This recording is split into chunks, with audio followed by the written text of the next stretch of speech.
This news is sponsored by hi friends, ഇന്ന് നമ്മളുള്ളത് പേര് പോലെ തന്നെ നമ്പർ 1 ആയ മാളയിലെ നമ്പർ 1 വെഡിംഗ് കളക്ഷൻസിലാണ്.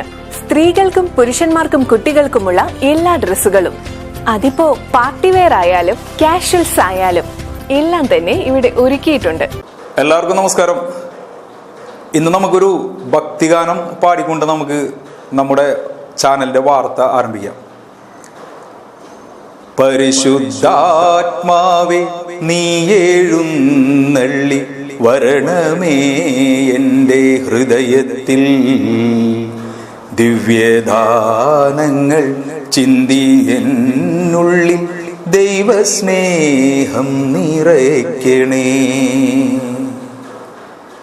പ്രിയമുള്ളവരെ, ഈ ഒരു പാട്ട് പാടാനുള്ള കാരണം ഇന്ന് രാവിലെ കേട്ട വാർത്ത എന്ന് പറയുന്നത് ഇതേ ഗാനങ്ങൾ ആലപിച്ചുകൊണ്ട്, അല്ലെങ്കിൽ ഭക്തി നിർഭരമായ ഗാനങ്ങൾ ആലപിച്ചുകൊണ്ട് ഓരോ ജനമനസ്സുകളിലേക്കും ഇടം പിടിക്കേണ്ട ഒരു വൈദികന്റെ പേരിൽ പീഡന കേസ് വന്നേക്കാണ്. ഇരിങ്ങാലക്കുട രൂപതയിലുള്ള ഫാദർ ആഷിൽ എന്ന ആളുടെ പേരിലാണ് ഈ ഒരു പീഡന കേസ് പോലീസ് FIR ഇട്ടിരിക്കുന്നത്. അതായത് ഭക്തിപരമായിട്ടുള്ള കാര്യങ്ങൾ പറഞ്ഞ് മനുഷ്യന്റെ മനസ്സിനെ കീഴടക്കി ദൈവങ്ങളിലേക്ക് എത്തിക്കുക എന്നാണ് വൈദികന്മാരുടെ പ്രധാന കർത്തവ്യം എന്ന് പറയുന്നത്. ചീത്തയായിട്ട് പോകാതെ, അല്ലെങ്കിൽ ചീത്ത മാർഗത്തിലൂടെ പോകുന്നവരെ സന്മാർഗത്തിലേക്ക് നയിക്കുക എന്നാണ് ഏതൊരു വൈദികന്റെയും, ഏതൊരു വൈദിക പട്ടം കിട്ടുമ്പോഴും പഠിച്ചിറങ്ങുന്നത്. അതായത് കുഞ്ഞാടുകളാക്കുക എന്നുള്ളതാണ് നമ്മളെല്ലാവരെയും. ഇവിടെ സംഭവിക്കുന്നത് എന്താണ്?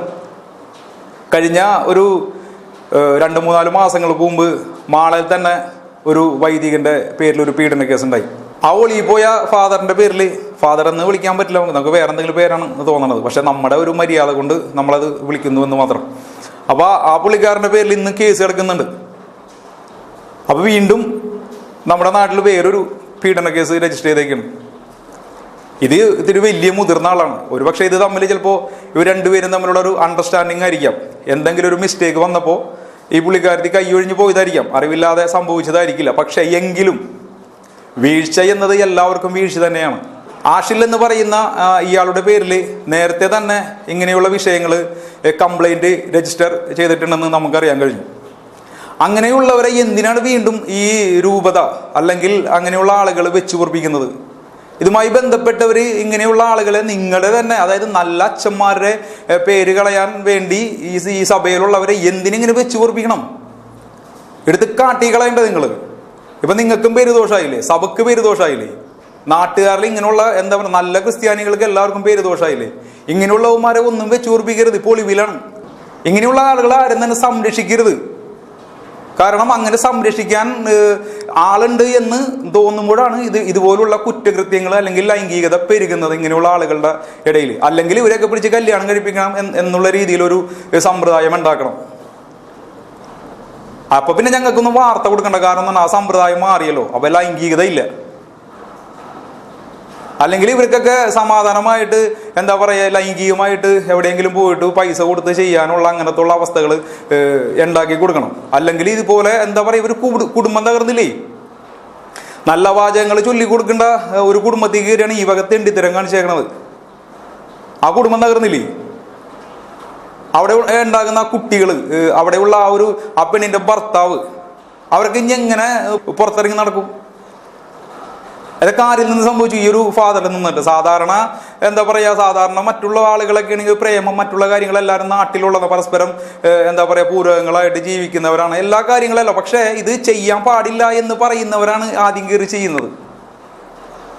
അതുകൊണ്ടാണ് ഇങ്ങനെയുള്ള വാർത്തകളാകുന്നത്. അപ്പോ പറയാനുള്ളത് ഇത്ര മാത്രമാണ്. ഇങ്ങനെയുള്ള ആളുകൾ സഭയിൽ ഇനി ഉണ്ടാവാം.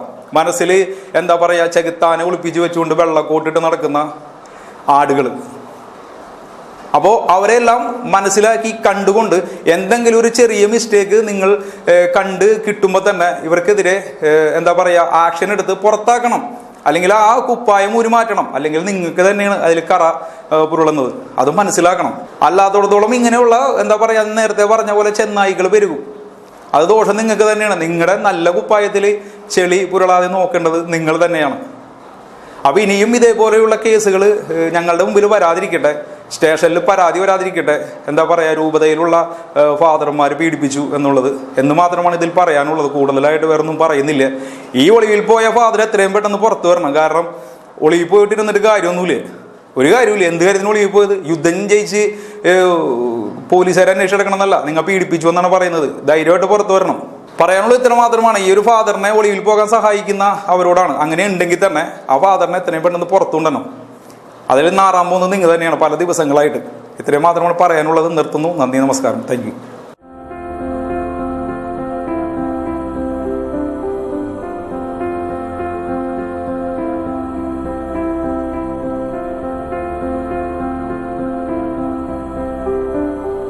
ഹായ് ഫ്രണ്ട്സ്, ഇന്ന് നമ്മളുള്ളത് പേര് പോലെ തന്നെ നമ്പർ 1 ആയ മാളയിലെ നമ്പർ 1 വെഡിംഗ് കളക്ഷൻസിലാണ്. സ്ത്രീകൾക്കും പുരുഷന്മാർക്കും കുട്ടികൾക്കുമുള്ള എല്ലാ ഡ്രസ്സുകളും, അതിപ്പോ പാർട്ടി വെയർ ആയാലും കാഷ്വൽസ് ആയാലും എല്ലാം തന്നെ ഇവിടെ ഒരുക്കിയിട്ടുണ്ട്. മാത്രമല്ല ബാഗുകളുടെയും പെർഫ്യൂംസിന്റെയും ചെരുപ്പുകളുടെയും നല്ല വമ്പൻ കളക്ഷൻ.